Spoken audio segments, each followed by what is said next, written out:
ঢোকার পরে আপনি দেখতে পারবেন। আর মার্কেটে ঢোকার পরে এমন লাইটিং যেটা দেখে আমার আসলে মনে হয় যে আমি একটা কারোর স্পেশাল কোনো সেলিব্রিটির বাসায় এসেছি। মূলত এগুলো যেহেতু ইউরোপের মানুষের জন্য তৈরি করা, সো এগুলো ইউরোপের মানুষ বিভিন্ন ধরনের সিনেমা জগতে দেখে থাকা অনেক ধরনের কিছুই এখানে আছে।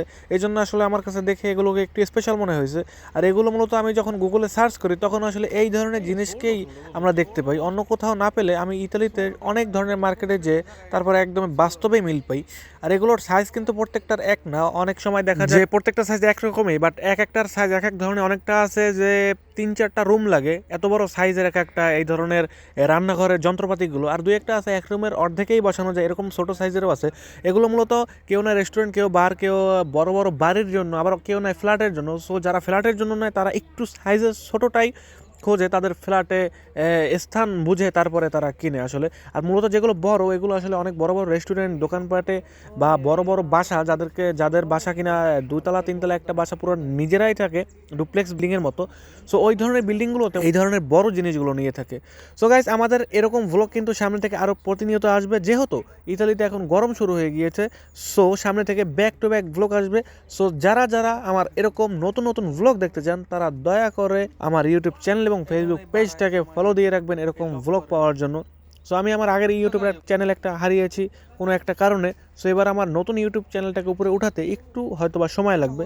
সো যাই হোক, এবার আমরা অনেক ধরনের জিনিসপত্র দেখতে থাকলাম। আর মূলত এগুলো যে কালারগুলো, এই কালারগুলো আমার কাছে সবচেয়ে বেশি ভালো লেগেছে। কালারগুলো একদম মনে হয় যে পাথর কেটে তারপরে বানানো হয়েছে। আমরা মূলত এই যে পিছনে যেটা দেখতে পাচ্ছেন এটাই আসলে আমরা পছন্দ করছি। সো শেষ পর্যন্ত কতটুকু কিনে শেষ করতে পারি আমরা ঠিক জানি না। সো আজকে আমরা কিনবো না, আজকে জাস্ট দেখার জন্য আমরা আসলাম। যারা যারা ইউটিউব থেকে দেখছেন, ইউটিউবে আগের একটা পার্ট আছে, সো আপনারা যদি ওই পার্টটাকে যদি পুরো দেখেন তাহলে আমি আশা করবো যে এই ভ্লগটাকে আপনারা পুরোপুরি উপভোগ করতে পারবেন। আর যারা ফেসবুক থেকে দেখে থাকছেন তারা পার্ট টু পার্ট আসবে। সো এবার আমরা চলে আসলাম খাটের স্থানে, যেখানে আপনি বিশ্বের যত ধরনের নামি দামি ডিজাইনের খাটগুলো আছে, বেডগুলো আছে, আপনারা চাইলে এখান থেকে নিতে পারবেন। আর এগুলো আমার আশা, এখান থেকে আমি একটা বেড নেব আমার ঘরের জন্য। এখানে প্রত্যেকটা বেডের ডিজাইন হচ্ছে এক একটা মারাত্মক আগুন। আপনারা বলতে পারেন যে নাম্বার ওয়ানের দৃষ্টিতে যত ধরনের বেডগুলোকে রাখা হয়েছে, এই প্রত্যেকটা বেড কিন্তু আপনারা এখান থেকে পেয়ে যাবেন। আর এখানে এক একটা মিরর, মানে গ্লাসগুলোর পিছনে যেভাবে বাতি বসানো হয়েছে, আমার প্রত্যেকটা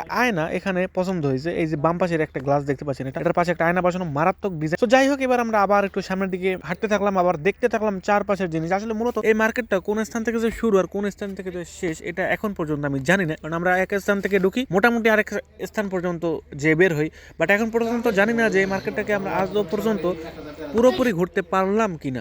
আর এগুলো এক একটা যে বাতির ডিজাইন, বাতিগুলোকে একদম সাপের মতো মরিয়ে মরিয়ে মরিয়ে মরিয়ে তারপর বানানো হয়েছে। আর আমার ছোট ভাই প্রত্যেকটা জিনিসকে একবার করে তার ছোঁয়া লাগবেই লাগবেই লাগবেই। এবার আমরা চলে আসলাম সোফার কাছে, আর এখান থেকে আমাদের একটা সোফাও নেওয়া হতে পারে, একটা সোফার সেট। তো এখানে অনেক ধরনের সোফা আছে, যে কোন ধরনের সোফা নেব আমরা ঠিক আসলে জানি না। এই মার্কেটে একটা বিশেষ দিক হচ্ছে যে ওদের প্রত্যেকটা প্রোডাক্টের কালার হচ্ছে প্রায় 99 থেকে 100-200 পর্যন্ত কালার আছে। বাট এত কালার যে ওরা কিভাবে ম্যানেজ করে, এটাই আসলে আমার কোনোভাবে মাথায় ঢুকতেছে না। আর এখানে প্রত্যেকটা প্রোডাক্টের ডিজাইন হচ্ছে এক একটা মারাত্মক আগুন বলতে পারেন। এগুলো আমার কাছে এত ভালো লাগেছে। আর এই যে একটা গ্লাস আছে, এই গ্লাসটা চারপাশটা মনে হয় যে ডায়মন্ড দিয়ে তারপরে বানানো হয়েছে। এগুলো প্রত্যেকটা আসলে দেখার মতো ডিজাইন করা। সো প্রত্যেকটা মানুষের মনে খাটবে, মনে ধরবে এমন করে ডিজাইন করে বানানো হয়েছে। আর আসলে কোনটা যে কি আসলে উপর থেকে দেখে বোঝা যায় না যদি না ধরি। আর এগুলো খাটগুলো এত পরিমাণে নরম, যাদের আসলে বলবো যে মাজায় সমস্যা আছে বা যারা নরম বেড ছাড়া ঘুমাতে পারেন না, তাদের জন্য আসলে এই ধরনের বেডগুলো বানানো হয়েছে। আর এই ধরনের দোকানে বসে এত ভালো দেখায় যে লাইটিংগুলো যে করা হয়েছে, মূলত ইতালিয়ানদের বাসায়ও এরকম করে লাইটিং করা হয় যাতে করে প্রত্যেকটা প্রোডাক্ট অনেক সুন্দরভাবে আকর্ষণীয় করে রাখে। আর এগুলো হচ্ছে সিঙ্গেল বেড।